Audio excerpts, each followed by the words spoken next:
Welcome to the Food and Culture Learning Module, developed by Vatanparast Nutritional Epidemiology Lab at the University of Saskatchewan's College of Pharmacy and Nutrition. Thank you to the Public Health Nutritionists of Saskatchewan for providing valuable feedback. This learning module was developed for use by Healthy Start des Parts Santé.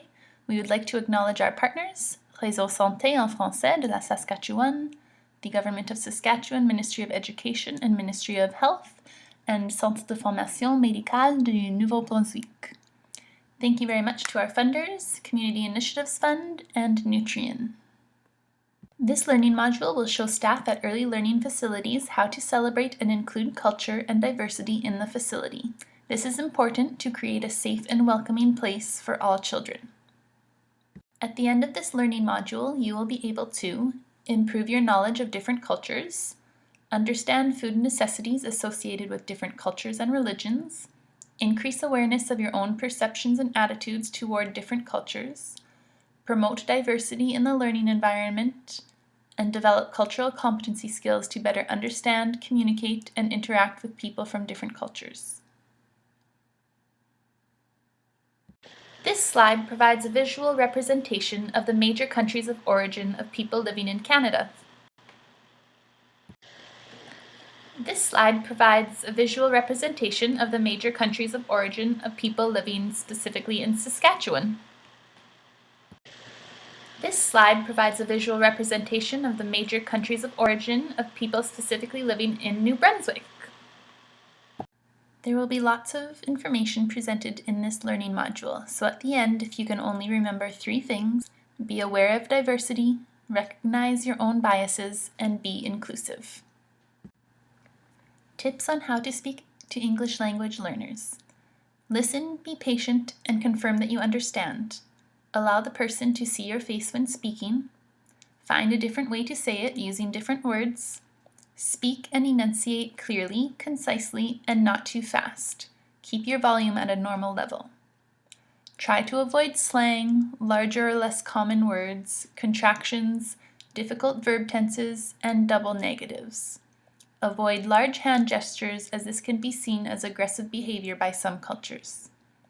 Use visual aids when possible. Provide handouts as they can have it translated and learn it later. Point to something in the room or show something on your phone. Show how something is done in person. An important term to know is that of a worldview. A worldview is the way we think the world works and how we play a role. It determines our choices, life goals, happiness, finances, and treatment of others. It is learned from family, especially our parents, friends and other peers, and the media. A culture is the values, beliefs, attitudes, and practices of a group or community. Each culture has a unique worldview based on the beliefs and values they share with other members of their group. This determines expectations about personal and public behavior, social interactions, and individual behavior. To help us learn about different cultures, we will learn about some common cultural differences. One is time. Some cultures value being on time for meetings and appointments. There are many cultures who like to finish one task before moving on to the next. They would not interrupt a current conversation for one that has not yet started. Courtesy and kindness are valued above deadlines. Touch can indicate courtesy and friendliness, particularly upon greeting. It can be an invasion of personal space. Some cultures believe the head to be sacred, so touching the head might be inappropriate. Touch can differ according to gender. For example, some cultures are not allowed to touch the opposite sex unless it is a relative, so even a handshake would not be allowed. It is always best to ask someone's cultural views on touching to proceed in the right way. Gestures are variable according to culture, and a gesture in one culture may have a different meaning in another culture. Ask for clarification if you are unsure. For example, nodding the head up and down means yes in some cultures, but no in others. The thumbs up gesture is positive in many Canadian cultures, but is rude, inappropriate, and even threatening in some cultures. Eye contact is variable among cultures. In some cultures, it means the person is paying attention. In other cultures, it is respectful to avoid eye contact. Take some time now to reflect on your own culture. How does your culture perceive time, touch, gestures, and eye contact? How does your culture affect how you perceive other cultures? Think about similarities and differences between your culture and others. Can you think of a time where you may have misunderstood something from another culture?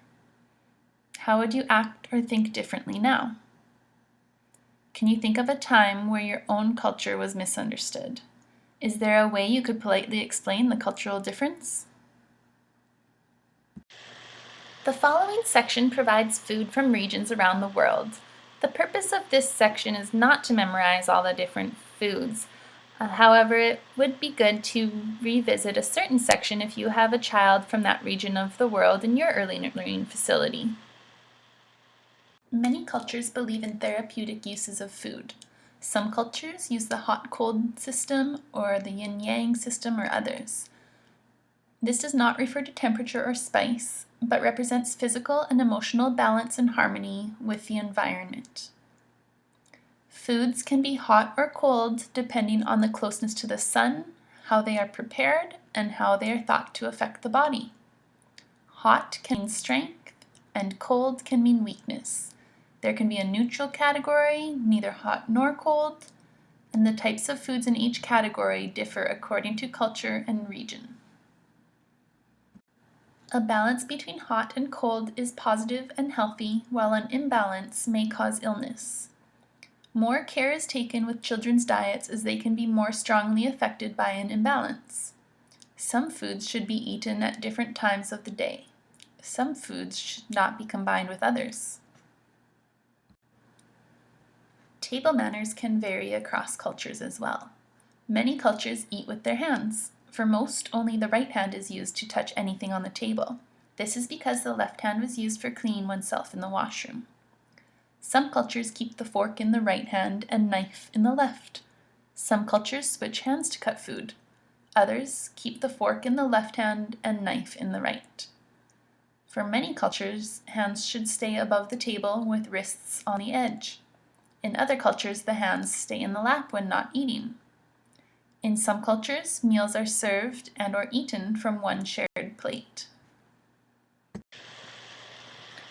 Here we have presented some common foods in North America.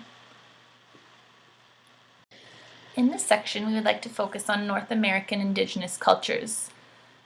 These consist of the Métis, Inuit, and First Nations. However, cultural beliefs and languages of Indigenous peoples vary between different Indigenous cultures, communities, bands, and nations. Health beliefs include the traditional medicine, herbal remedies, and ceremonies, and these are all passed down orally from elders in the community who hold great knowledge of their culture's history. The medicine wheel is often used by Indigenous cultures and can have unique features specific to each culture. One common theme is the importance of continuity and interaction between the physical, spiritual, mental, and emotional. Spiritual beliefs include living off the land, emphasis on the circle as a symbol, animals, oral history, and the importance of elders in the community. Knowledge is passed down by storytelling, ceremonies, dances, art, medicine, and other traditions. This slide covers a brief history of Indigenous peoples in Canada. When people came over from Europe, they traded with the Indigenous peoples. Sadly, the Europeans viewed their own way of life as superior and tried to force the Indigenous people to adapt what the Europeans termed a civilized society. Europeans opened residential schools where Indigenous children were forced to study European culture instead of their own. Many children who were forced to attend residential schools suffered physical and sexual abuse and resulting mental trauma from the abuse and forced abandonment of their own culture. The last residential school closed only 21 years ago in Saskatchewan, and the government has started to try at reconciliation. Treaties are agreements between the Crown, or Canadian government, and Indigenous peoples. They were formed to make military alliances to keep the peace and to try to pay Indigenous communities for the land they were taking. Saskatchewan treaties are Treaties 2, 4, 5, 6, 8, and 10, and New Brunswick treaties are the Peace and Friendship Treaties. Due to terms in the treaties, many communities were forced to give up their great lands and settle on reserves. Today, many northern communities and reserves do not have access to things like clean water and affordable nutritious food. When looking at Indigenous traditional food customs, meals differ by culture, location, and season. Food should be balanced, consumed in moderation, close to nature, and of a variety. Traditionally, men went fishing, hunting, and trapping, while women did the gathering, storing, and cooking. Traditional food is important for physical, emotional, mental, and spiritual health. Many Indigenous cultures traditionally give thanks, for example, by laying down tobacco, when harvesting and taking animal life during hunting to show respect to the provider, Mother Earth, that only what is needed is taken. Table manners include that sharing food is important. Any extra food is given to extended family members. It is not often sold. It is rude for a guest to refuse food. Many foods and herbs are used medicinally. Here is an overview of some common foods found in Central America. Central American traditional food customs have a religious influence of Christianity. Meals are served 4 to 5 times per day, with a small early breakfast, late morning brunch, large early afternoon meal with different courses, a snack around 6 p.m., and a light late evening supper. Snacking is common. Food is used medicinally, and some Mexicans follow the hot-cold system. Table manners include that meals are planned, prepared by women, with help from servants, if families can afford them. The host indicates when to begin eating. Dishes are passed to the left. It is rude to refuse food. The fork is in the left hand and the knife in the right, and hands stay above the table with wrists on the edge. Next, we present some common South American food. South American traditional food customs have a religious influence of Christianity and traditional belief systems, including the Incan gods, belief in spirits, and Yoruba deities called Orixa. Food has therapeutic uses. In some areas, the hot-cold system is used. Some foods are eaten because of their association with certain deities. Meals are served 3 per day with an afternoon snack. Those in poor rural areas may have only 2 meals per day.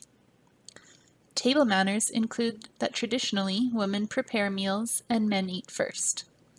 In some areas, the host indicates when to eat. The fork is in the left hand and the knife in the right. There is no switching to cut food. Hands stay above the table with wrists on the edge, and bread is the only food eaten with the hands.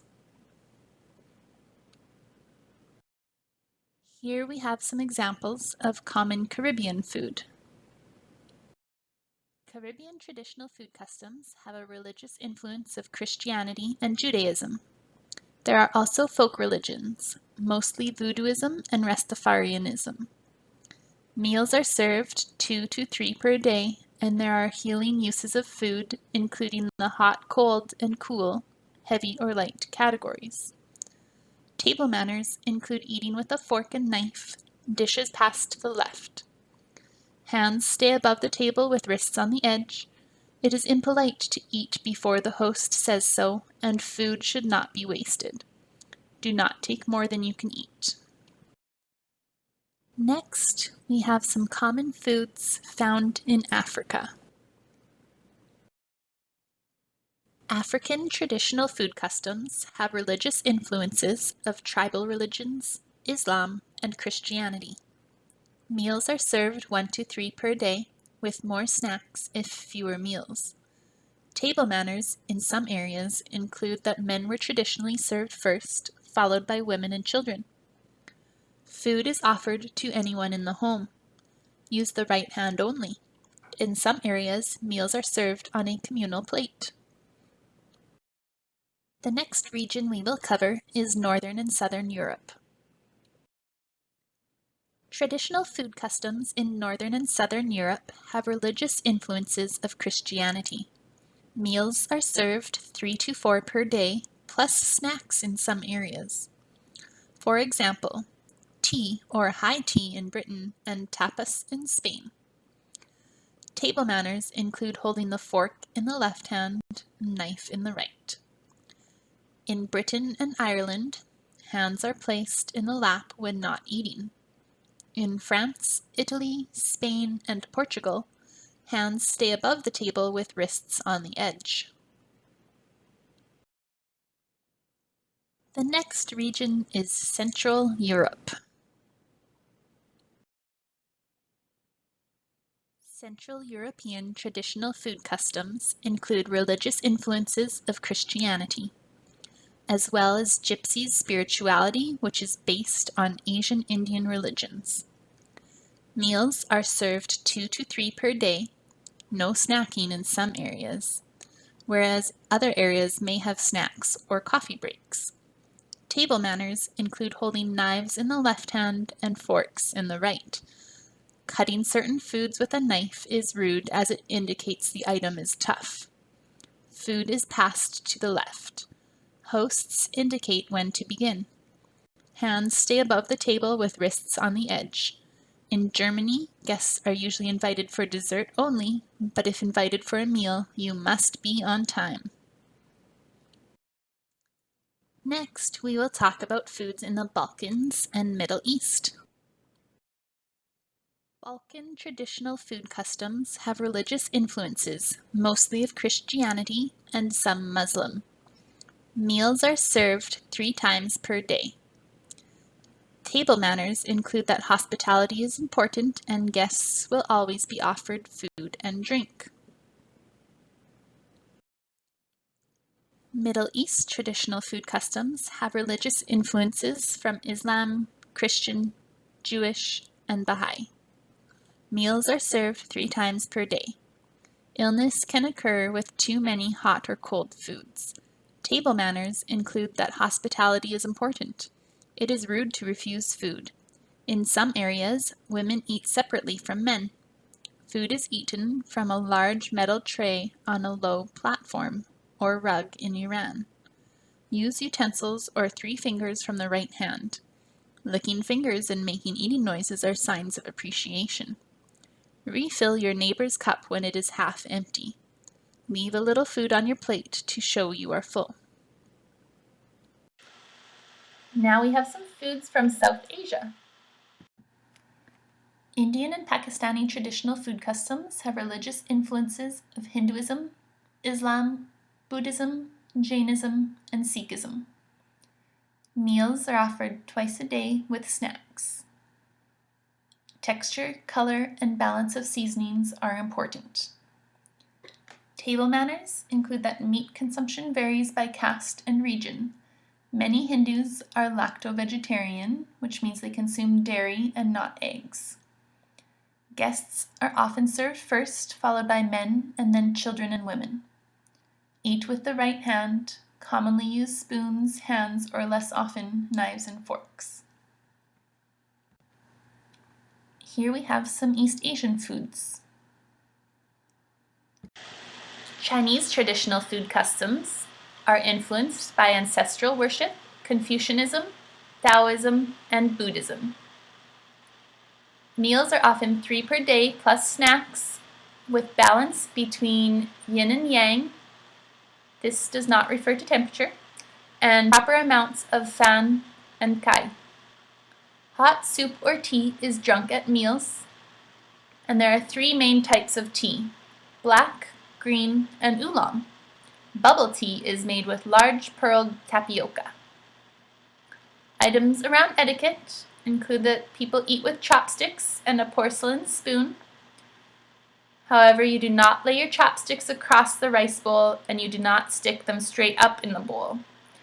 Also, when eating rice, you raise the bowl to your mouth to eat. Tea is always offered and taken with both hands. People wait to eat until the elders start, and not much is eaten with the fingers.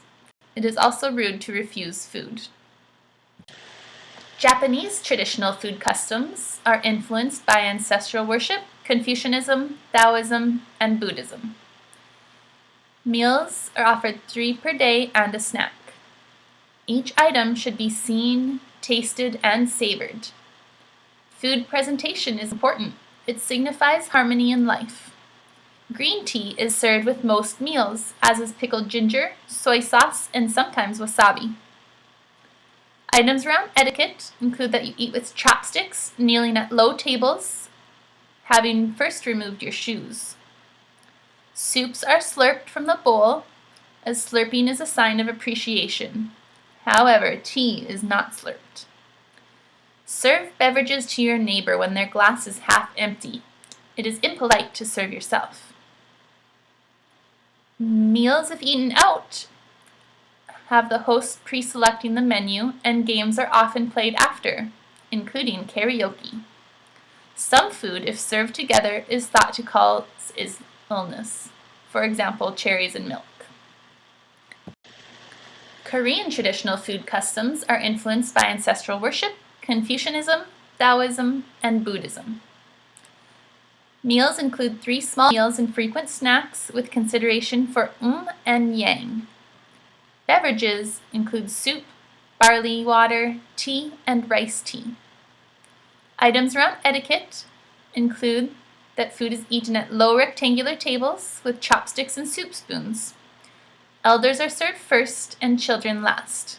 Food is passed with the right hand, and it is polite to fill your neighbor's soy sauce dish. Here we see some foods from Southeast Asia. Filipino traditional food customs are influenced by Christianity, Buddhism, and ancient religions, where beliefs of spirits and ghosts guard against misfortune or cause harm. Meals are offered 3 times a day with 2 snacks. Rice is eaten at meals and not snacks.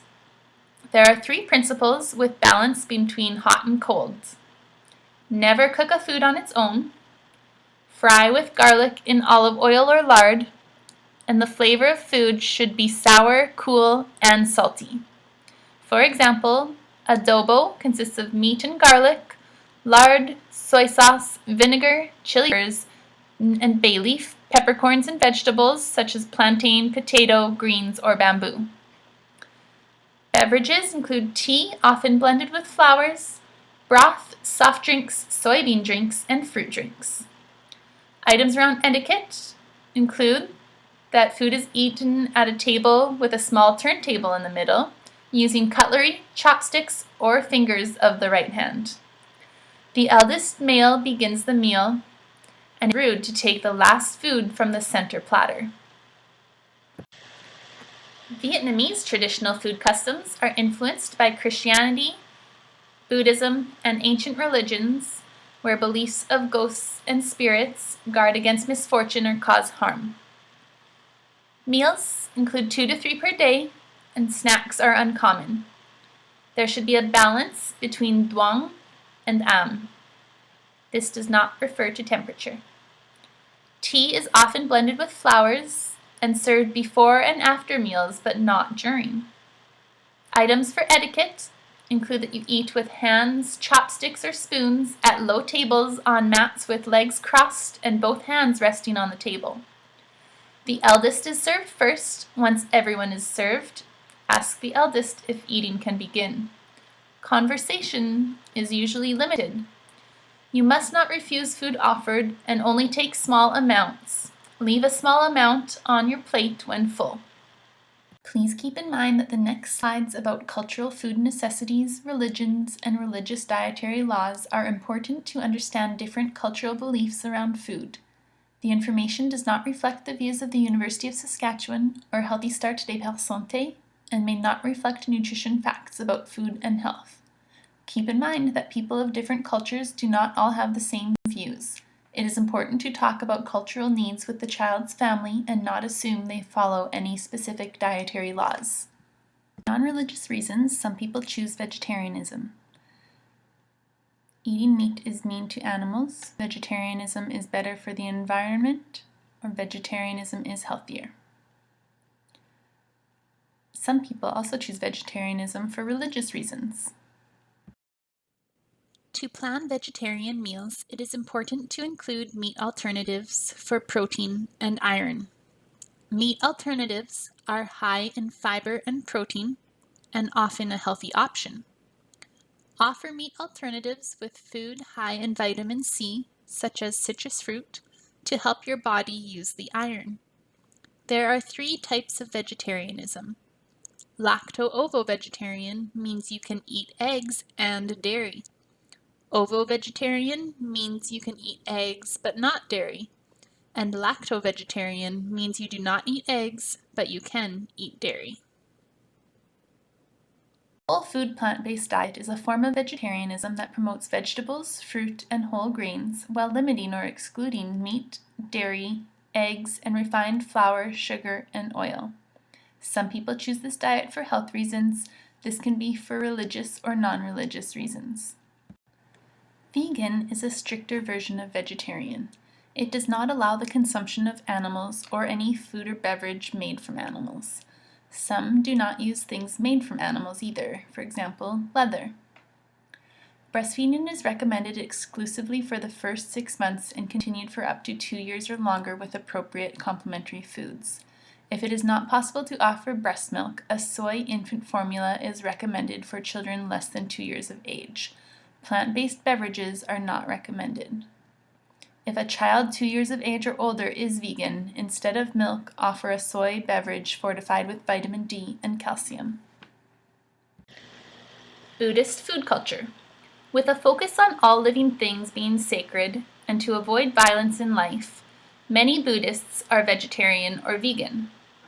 Monks and nuns must rely on alms as they are not permitted to cultivate, cook, or store food. Buddhists believe in the importance of moderation, so they eat with mindfulness and gratitude to provide nourishment to the body and avoid pleasure of food. Follow the link for a short video on the differences between Hinduism and Buddhism. Hindu food culture. Strict Hindus practice lacto-vegetarianism. The avoidance of killing animals is important to their culture. Dairy products are allowed. The cow is held in high regard, therefore many Hindus who do eat meat will not eat beef. Other dairy products are still allowed. However, there are also Hindus who do not follow food restrictions. Please follow the link for a brief video on Hindu food culture. Sikh food culture. Sikhs do not eat beef and rarely eat pork. Religious Sikhs are lacto-vegetarian. The religion emphasizes life in moderation. At the Gurdwara, or place of worship, people bring a donation in form of money or food.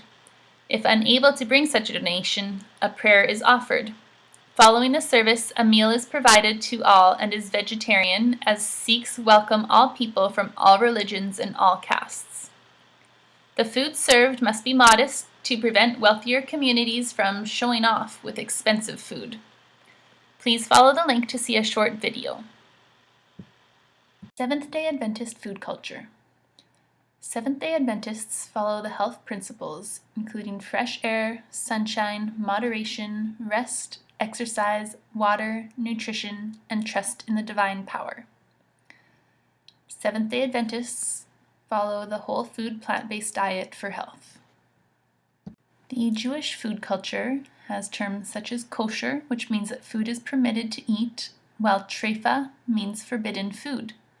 Only some animals are kosher and must be slaughtered in a particular way.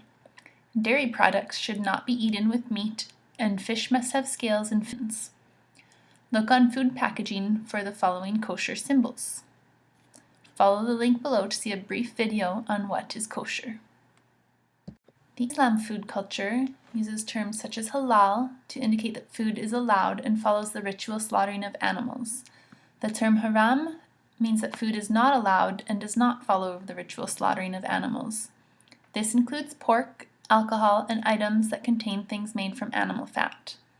Also, fermented bread may contain traces of alcohol, so may be haram. It is also haram to waste food. This is because it is seen as sinful or because it is a scarce resource.